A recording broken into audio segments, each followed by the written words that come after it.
We never opened the door. It was supposed to be just another stupid dare. 4 of us, a bottle of cheap whiskey, and the infamous church in the field outside Hollow Creek. No one goes near it after dark. Everyone in town knows the stories. Bloody figures in the windows, children running in the grass at night. The bell that rings at exactly 3 a.m. Even though the rope's been cut for decades. We wanted proof. We parked at the edge of the field, headlights cutting through the tall, dead grass. The church stood there like a photograph, too still, too quiet. The moon was barely a sliver. About halfway to the building we saw it, a shape in the second floor window. Human, but wrong. The face was pale, the mouth hanging open like it had forgotten how to close. Blood streaked down the front of his shirt. It didn't move, didn't blink. I told myself it was a mannequin. Then the bell rang. Not once. Over and over, slow, heavy tolls that seemed to shake the air. I checked my phone. 3 a.m. exactly. That's when we saw them. At first, I thought it was fog rolling in, but the shapes were too solid. Children, maybe a dozen, running through the grass in white robes, their bare feet silent. They moved in a perfect circle around the church, over and over, faster each time. One of them stopped, turned toward us. Its face was completely smooth, no eyes, no mouth. I don't remember running back to the car, but I remember the sound, the bell still ringing, the pounding on the roof as something scrambled over us, and a voice, not from outside, but from inside the car, whispering, "Come in, it's warm inside." We never even touched the door of that church, but I swear, when I dream, I'm standing at the threshold, and this time, I'm reaching for the handle. We sped off so fast I swear we barely touched the road, the bells still echoing behind us. Nobody spoke until we hit the highway, but even then, I couldn't shake the feeling that something had followed us. By the time we got back to town, the air felt heavier. I could still smell the grass, damp and metallic, like blood. We parked outside Jacob's house. That's when we noticed the dirt.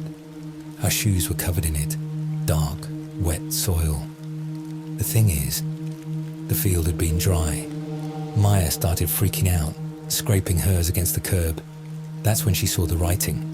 On the soles of her sneakers, etched into the dirt, were 3 words. Don't look back. The knock. We tried to laugh it off, say it was just one of us pulling a prank. But later that night, while we were still in Jacob's living room, someone knocked at the door. 3 slow knocks. We froze. It was 3 a.m. again. Jacob opened the curtain just enough to peek out. No one there. The street was empty. Then the knock came again, but this time, from the back door. We didn't open it. The field in town. The next day, I swore I saw that same field from the church, in the middle of town. I was walking to the diner, and between 2 buildings where there should have been a parking lot, was just grass. Tall, dead grass, swaying in wind I couldn't feel. And in the distance, through a gap in the buildings, I saw the church, the same pale figure in the window. I blinked, and it was gone. Just an empty alley. Same. Maya's disappearance.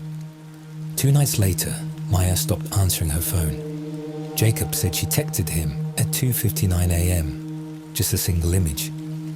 A blurry photo of the church door, wide open, with light spilling out.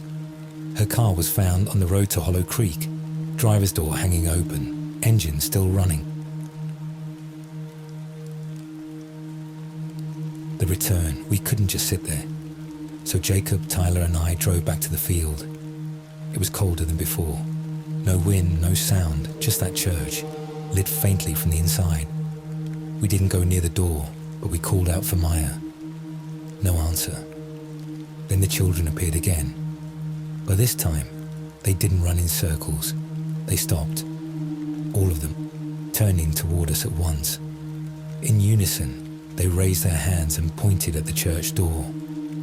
The bell started ringing, louder, faster. In the window, the pale figure was gone.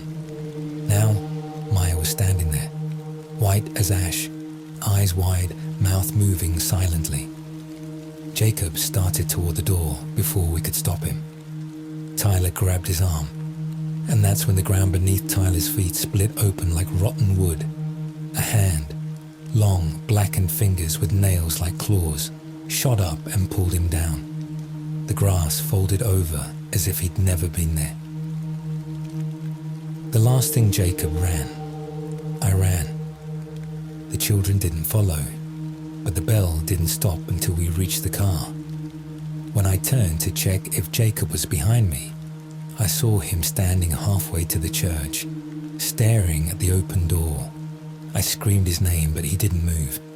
Slowly, he stepped inside. The door slammed shut, and then silence. That was 6 months ago. Tyler's gone. Jacob's gone. Maya's gone. But last night, at exactly 3 a.m., my phone buzzed. It was a photo.